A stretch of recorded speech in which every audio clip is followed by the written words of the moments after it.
रक्षा मंत्री चंद्रशेखर, उन्होंने रामचरित मानस को पोटेशियम साइनाइड बताया। देखिए, जो लोग किसी भी मज़हब के मानने वालों के जज्बात को ठेस पहुंचाते हैं, हम उनके साथ नहीं हैं। ये रामचरितमानस बहुत पुराना ग्रंथ है और हिंदू भाई उसको एक अपने धार्मिक किताब भी समझते हैं और उसमें आस्था रखते हैं। आस्थाओं के बारे में चोट पहुंचानी नहीं चाहिए।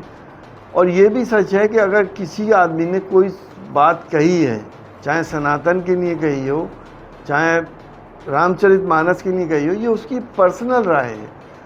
यहाँ न जाने कितने मज़हब के मानने वाले लोग हैं, 120 करोड़ हिंदुस्तान की जनता है।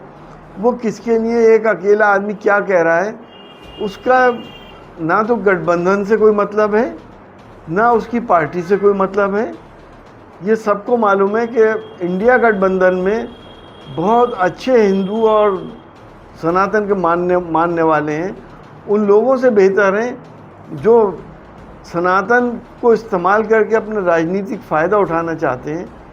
बड़े बड़े हिंदू मानने वाले हमारे इंडिया गठबंधन में बड़े बड़े नेताओं के वो चेहरे हैं जिनको हिंदू भाई भी अब मिसाल दिया करते हैं।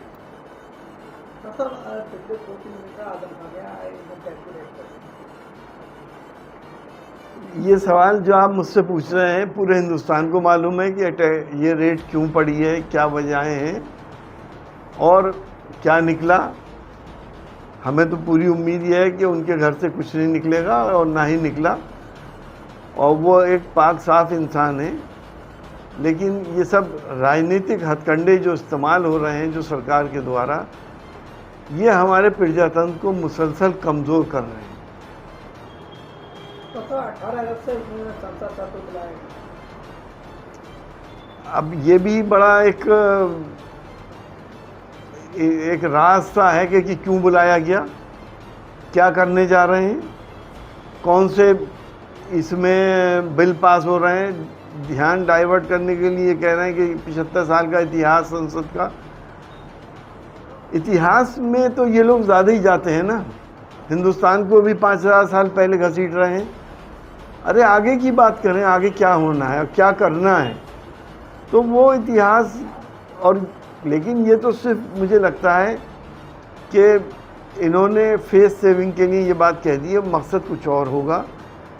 कौन सा बिल पास करेंगे, पहले आप ही सब लोगों ने इस बात को कहा था कि एक देश और एक इलेक्शन या यूसीसी, या हो सकता है कानून में अमेंडमेंट कुछ करा के कुछ ऐसे हालात पैदा कर दें कि हमारे देश में सिर्फ 2 ही पार्टियां रहें, लोकल पार्टियों को नुकसान हो जाए। ये भी हो सकता है, क्योंकि जब से इंडिया गठबंधन बना है, एनडीए का ग्राफ बहुत तेज़ी से नीचे आ रहा है, हर दिन ग्राफ इनका गिर रहा है।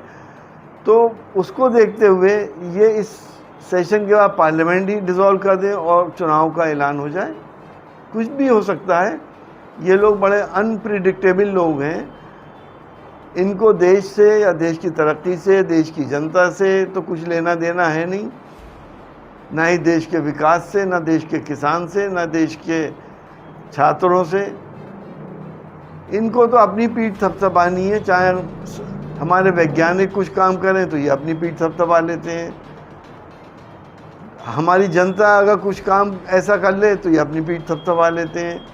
हर जगह अपने आप को ला के सामने खड़ा करते हैं। ऐसा इतिहास में पहले कभी नहीं हुआ। प्रधानमंत्री तो और भी बहुत हुए, लेकिन हमने ऐसे माहौल कभी नहीं देखे, ना सुने। तो ये क्या इस वक्त क्या करें, ये हम अभी कह नहीं सकते। डॉक्टर साहब, INDIA ने लिस्ट जारी की है, पत्रकारों बैन किया है। बीजेपी आपातकाल की याद दिला रही है, इमरजेंसी की याद दिला रही है, और ट्विटर बहुत चल रहा है, क्या कहेंगे? तो आप, पूरा देश जानता है कि ये वो पत्रकार हैं जो बीजेपी के इम्प्लांट किए हुए पत्रकार हैं। ये बीजेपी की ही बात करते हैं, और अगर अपोजिशन वाला कोई बात करता है तो ये बीजेपी के प्रवक्ता बन जाते हैं। अगर आप इनके प्रोग्राम गौर से देखें तो आपको ये अंदाज़ होगा पत्रकारिता का स्तर इन लोगों ने इतना गिरा दिया है कि आज इंटरनेशनल मीडिया में हमारे मीडिया की बड़ी किरकिरी हो रही है। बाइडेन ने भी ये बात कही है, आपने सुना होगा वियतनाम में जाके, कि पत्रकारों के साथ जो कुछ भी हो रहा है उससे वो चिंतित हैं। और पत्रकारों को भी चाहिए कि पाक साफ पत्रकारिता करें, नॉन पार्शियल होकर बात करें।